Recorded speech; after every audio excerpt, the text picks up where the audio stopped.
Brother చెప్పండి, ఇప్పుడు elections ఇంకా సుమారు 52 రోజులు మాత్రమే ఉన్నాయి.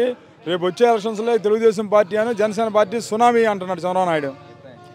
చంద్రబాబు నాయుడికి ఇప్పటికైనా ఎప్పటికైనా మన జగనన్న పరిపాలన ముందు అన్ని కింద బాసటమే లొక్కేం తప్పితే ఏముండదన్న. ఏముండదని మీరు అంటున్నారు. అసలు జగన్ ఈసారి అసలు అడ్రస్ లేకుండా ఓడిస్తామని చెప్పేసి అంటున్నారు కదా మరి పవన్ కళ్యాణ్.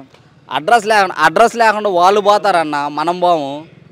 ఎందుకంటే ఒక పరిపాలన మంచిగా చేస్తున్నప్పుడు అందరూ జనం వైపు మొత్తం అందరూ అటే తిరగాలి తప్పితే ఇప్పుడు వాళ్ళ వల్ల తిరిగే ఏమన్నా నష్టమే. ఇప్పుడు వాళ్ళ వల్ల తిరిగితే నష్టమే వచ్చింది మనకి. ఒక పరిపాలన మంచిగా ఉన్నప్పుడు జనం మొత్తం మంచి చూపు చూస్తే అందరూ బాగుంటారు, మన పరిపాలన కూడా బాగుండిద్ది ఎప్పటికీ ఇప్పటికీ. మరి పరిపాలన బాగుండిద్ది అని చెప్పేసి నువ్వు అంటున్నావు జగన్మోహన్ రెడ్డిది. మరి నారా లోకేష్ అంటున్నాడు కదా, జగన్కి పరిపాలన చేయడం చేత కాలేదు, రాష్ట్రాన్ని నాశనం చేశాడు, ఈ సైకోని సాగనంపాలని చెప్పేసి అంటున్నాడు కదా. సరే అన్న, ఆయన సైకో అనటానికి మామూలుగా వార్డులో కూడా ఒక మాట సైకో అనటానికి కూడా అసలు మామూలుగా మాట్లాడమను అన్న.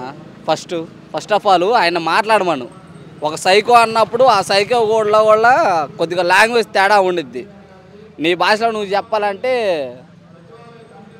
అది ఇంకా రాంగ్గా ఉండిద్ది, మనం చెప్పలేము.